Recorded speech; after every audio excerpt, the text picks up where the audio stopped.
नमस्कार मंडळी, या व्हिडिओमध्ये आपण गणपती बाप्पांचं हे वालं चित्र काढणार आहोत आणि ह्यात मी माझी स्टेप बाय स्टेप प्रोसेस पण सांगणार आहे. तर हे चित्र असणार आहे एक्लिक्स मध्ये आणि हा आउटलाईन व्हिडिओ असणार आहे. तर चला व्हिडिओला सुरुवात करूयात.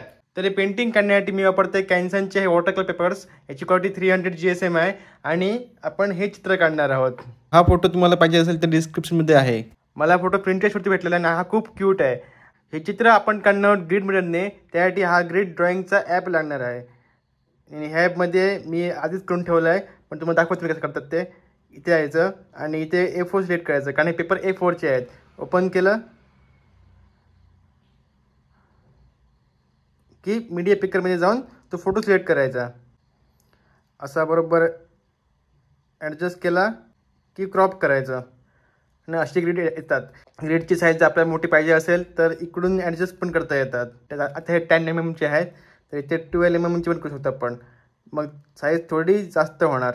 इथे 18 बॉक्सेस आहे आणि इथे 25 बॉक्सेस आहेत. आणि आपल्याला असेच बॉक्सेस आपल्या पेपरवर करायचे आहेत. आणि हा पेपर वॉटर कलरचा असल्यामुळे आधी आपल्याला प्राईम करावं लागणार, नाही तर हा पूर्ण कलर शोषून घेणार. हे पेंटिंग मिळतोय कॅन्सनच्या A4 साईजच्या वॉटर कलर पेपरवरती. आणि हा पेपर प्राईम करण्यासाठी मी वापरतोय हे कलर्स जे मागच्या पेंटिंगच्या वेळी शिल्लक राहिले होते. आणि हे सगळे कलर मिक्स होऊन याचं शेड ब्रंट अंबर सारखं झालेलं आहे. आणि ह्याच्याबरोबर मी मिक्स करतोय व्हाईट ॲक्रेलिक कलर. व्हाईट ॲक्रेलिकची क्वांटिटी थोडी जास्त असणार आहे, कारण पुढच्या आउटलाईन त्यावरती स्पष्ट दिसाव्यात म्हणून. खरं तर कॅनव्हास आणि पेपर प्राईम करायला जेसो वापरतात, पण मी आता ॲक्रेलिक कलर वापरतोय. जेसो आपण थोड्या वेळानंतर वापरणार. आणि आता आपण हळूहळू मोठ्या ब्रशनी ह्यावरती एक लेअर अशी काढतोय ॲक्रेलिक कलरची. आणि अशा प्रकारे हा पेपर पूर्ण कवर झालेला आहे ॲक्रेलिक कलरच्या ह्या लेअरने. तर आता ह्यावरचा कलर पूर्णपणे ड्राय झाला आहे. आणि आता आपण साईज बघितली तर ही साईज बरोबर 24 सेंटीमीटरची आहे. आणि आता 24 सेंटीमीटरमध्ये आपल्याला 18 बॉक्सेस काढायचे आहेत. तर 24 डिवायडेड बाय 18 इक्वल्स 1.3. तर आपल्याला 1 सेंटीमीटरचे बॉक्सेस काढावे लागणार.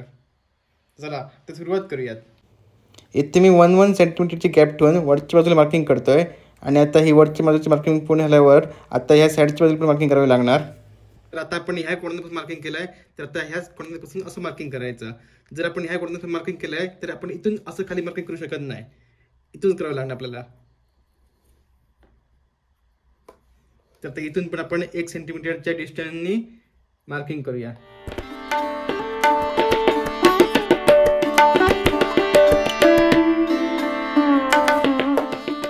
ओके, तर ही साईड पण पूर्ण आली आहे. आता ही साईड आणि ही साईड आपण करून घेतो लगेच आणि आपल्याला थोड्या वेळ भेटतो.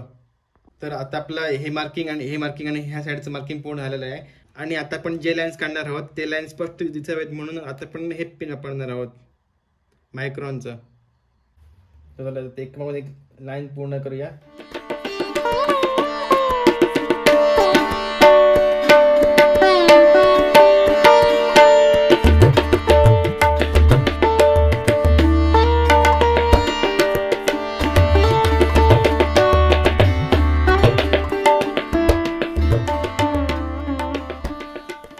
तर माझी स्केल इतकी खाली पोहोचत नव्हती, त्यामुळे मी असे आडवे लाईन्स मारले. आता मी ह्या लाईनवर परत मार्किंग करणार आहे.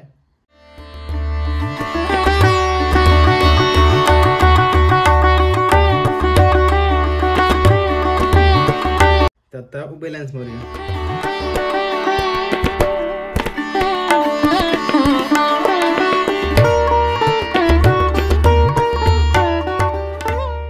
तर आता ग्रीड पूर्ण झाले आहेत. आता आपण ह्याला नंबरिंग करूया.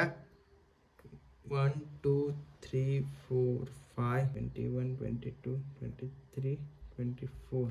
परत इथे 2 3 14 15 16 17 30 31 32. तर हे मोबाईलचा जर प्रॉब्लेम होता, त्यामुळे आपण हा फोटो जरा सेव्ह करून घेतोय. तर इथे हे 24 आहेत आणि इथे हे 32 झाले आहेत. आणि फक्त आपले इथे 18च पाहिजे आहेत. त्यामुळे हे 3 आणि हे 3 आपण सोडणार आहोत. काय होतंय मोबाईलचं, तर त्या मोबाईलला काहीतरी प्रॉब्लेम झाला होता, त्यामुळे आता मी दुसरा फोन घेतला आहे. तर हे इथे 24 आहे आणि आपल्याला फक्त 18च पाहिजे, त्यामुळे मी हे 3 आणि हे 3 सोडणार आहे. आणि इथे आपल्याला फक्त 25 पाहिजेत, त्यामुळे आपण हे 1 2 3 4 सोडणार आहेत. आणि हे एवढं आता हे 3 सोडले आहेत, त्यामुळे हे आपल्याला नको आहे. हे पण आपल्याला नको आहे. आणि 4 सोडणार वरून, त्यामुळे आपलं 1 2 3 आणि 4, त्यामुळे हे पण आपल्याला नको आहे. तर आता आपलं मार्किंग इथून होणार आहे 1 2 3 4 5 3 4 5. तसंच इथे 2 3 15 16 17 आणि 18. ओके, आणि हा पार्ट आपल्याला नको आहे. तर आता आपले ग्रेड पिऊन सगळे पूर्ण आलेले आहेत आणि मी आता हे इझलवर लावतोय आणि आता मी आउटलाईन करणार आहे डायरेक्ट ब्रशनी आणि आउटलाईन करण्यासाठी मी वापरतोय ब्रँड अंबर कलर. तर चला सुरुवात करूयात. ओके, तर हे ज्यांना ग्रीड मेथड माहीत नाही त्यांच्यासाठी, तर इथे कसं असतं, आता असे जे हे ग्रेड्स आहेत तसे सेम ग्रेड्स आपल्या मोबाईलवरती आहे, म्हणजे आपल्या फोटोवरती आहे. आणि आता आपण सगळ्यात वरती म्हणजे वरचं पॉईंट म्हणजे आता हा 8 नंबरचा पॉईंट, आणि 8 नंबरच्या बॉक्समधून आपण सुरुवात करणार आहोत. आता आपल्याला फक्त एका बॉक्सवरती फोकस करायचा आहे. आता फक्त 8 नंबरच्या बॉक्सवरती जेवढं दिसतं तेवढं इथे 8 नंबरच्या बॉक्समध्ये काढायचं आहे, आणि असंच पूर्ण करून ह्यात हे कम्प्लीट आउटलाईन तयार होणार आहे. चला सुरुवात करूयात. या मेथडमध्ये आपल्याला बॉक्सचे नंबर्स बघायचे असतात. फोटोवरचा बॉक्स आणि पेपरवरचा बॉक्स कुठे आहे हे त्यावरून कळते. आणि जर तुम्ही बिगिनर असाल तर हे मेथड एकदम बेस्ट आहे. यामुळे आपल्याला बरोबर ॲक्युरेसी येते आणि आपण बरोबर ॲक्युरेट आउटलाईन काढू शकतो. ह्या पेंटिंगमध्ये गणपती बाप्पा उंदीर मामावर बसलेले आहेत आणि ह्यात खूप डिटेल्स असल्यामुळे ह्याला खूप टाईम लागतो आहे, म्हणून हा व्हिडिओ स्पीडअप केला होता. आता हा रिअल टाईम व्हिडिओ बघा. खूप लेंदी प्रोसेस आहे, पण ही आउटलाईन करताना खूप मजा पण येते. चला ट्रस्ट द प्रोसेस आणि आता ही आउटलाईन पूर्ण करूयात.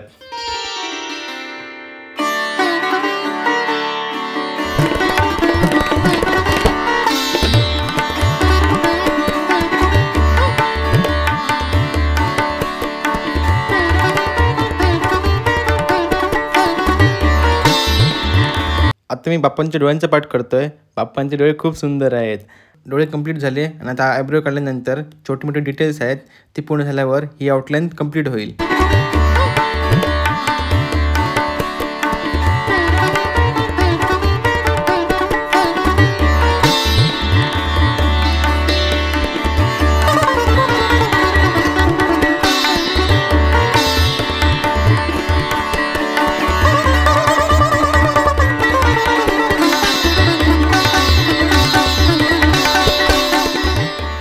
तर मंडळी, फायनली ही आउटलाईन पूर्ण झालेली आहे. आता आपण नेक्स्ट व्हिडिओमध्ये ॲक्रिलिक पेंटने याला कलर करणार आहोत.